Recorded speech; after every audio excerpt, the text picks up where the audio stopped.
Hi, my name is Ross Mayfield. I'm an investment strategy analyst here at Baird. We are back with another weekly video with our friends over at Strategas. Today, I'm thrilled to be joined by Strategas chief economist, Don Rissmiller. Don, thanks so much for joining us.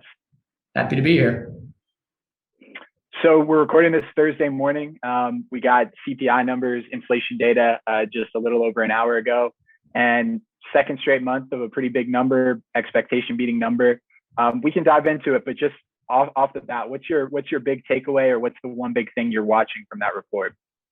Yeah, so it's a great place to start. We clearly have inflation and inflation worries, and they're going to stick around, it looks like, for the middle of this year. So if we think back to this type of shock, we would expect a demand issue initially, and that's what we had a year ago. What we're seeing now is much more of a supply issue. So we're reopening in the presence of vaccinations, we're reopening in the presence of fiscal stimulus. And so we're seeing considerable bottlenecks. So prices are moving up. The real question is, do these inflation numbers last? And so if we dig into some of the components, it's things that still could be characterized as transitory. So if you see a big surge in used car prices, rental cars, airfares, these type of components, they fit the story of reopening in a way that isn't quite smooth. So it's a big number, it's real, it matters.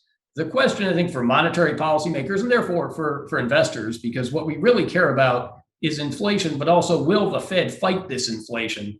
Because that's what hurts risk assets in the end. And so far, the Fed has been willing to say that they're going to view this as transitory, they're going to take their time. And so that's where we sit. These are big numbers, they matter, but if the Fed's going to call them transitory, we probably need to see some shift in the composition before getting more worried. That makes a lot of sense. And kind of paging through the report this morning, it strikes me that, you could kind of confirm your priors either way with this report. You could look at the things like used cars, airfare, and say, well, that's clearly transitory and COVID related. On the other side, things like wage inflation, commodities, what's going on in the housing market right now, those strike me as maybe a little bit more real and concerning. How do you think about those kinds of things? Yeah, so if we think about wages and rents, those are going to be some of the stickier components within the inflation reports generally. So when we parse through the CPI numbers, we're really looking at rent and owner's equivalent rent. So if we take home prices out for a minute, because it's not home prices that are going to go into these inflation metrics, it's the rent and the owner's equivalent rent numbers.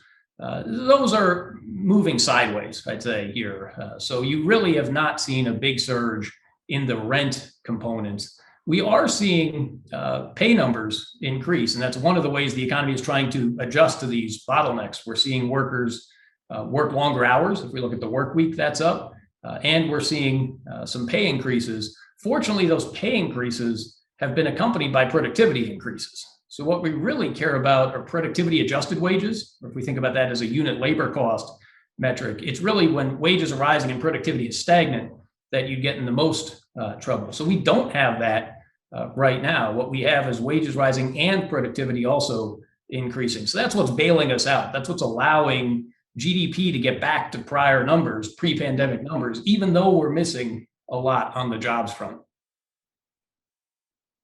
That's a great segue. You mentioned that on the inflation side, it matters, but it doesn't really matter for investors until the Fed takes action. And the Fed has been super focused on the labor market and getting back to full employment, pre-COVID trend.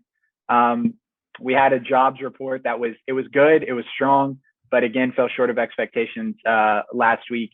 So at this point, what are you looking for out of the labor market? When do you think the Fed starts to edit their language, at least when they start to think about tapering, and then ultimately maybe when that first rate hike might come, as we kind of watch a labor market that's coming to life a little slower than I think people thought it might.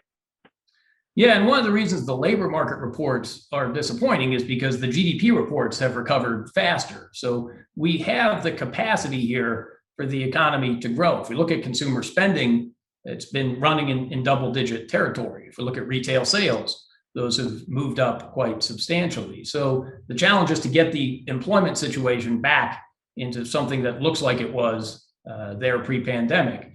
And really, these are challenges that get away from the core monetary policy tools. So we can have low interest rates.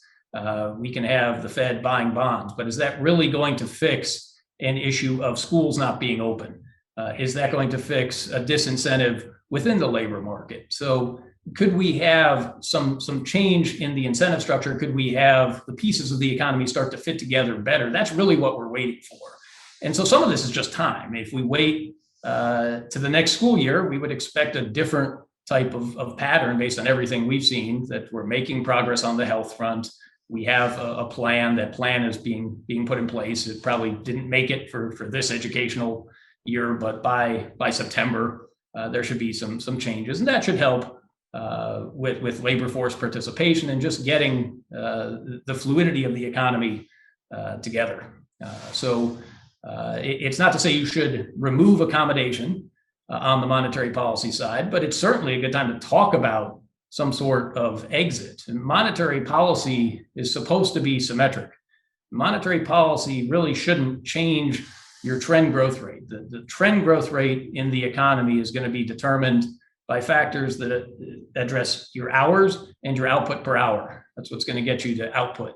So things that affect your hours are your demographics, as an example, output per hour, your productivity factors, so your capital spending, your human capital, and the like. And so monetary policy is not in there. What monetary policy does is it moves growth around in time. So relative to your trend, what you don't want to do is go down into depressions or up into hyperinflations. You want to be as smooth as you can by saying, I'm growing too slowly today. Let me pull some growth forward by easing to patch this hole, or I'm starting to overheat. Let me push some growth off by tightening. And so in that construct, there's an inherent symmetry to monetary policy. So having a large shock means it's appropriate to ease aggressively, but at some point you have to start the conversation on an exit. And I'd say as we see some evidence of how we're going to normalize, as we make some progress, I think it's worth starting the conversation. Remember, the Fed is in a position where they haven't even started the conversation because Fed Chair Powell said it's not time yet. I think as time goes by here, as we get through the summer, it's going to be time to start that conversation. The first move would be a tapering of asset purchases, and then eventually some sort of rate increase. That's great insight. Well, Don, I really appreciate the time today. It's an interesting time, and we appreciate the insight. Happy to help.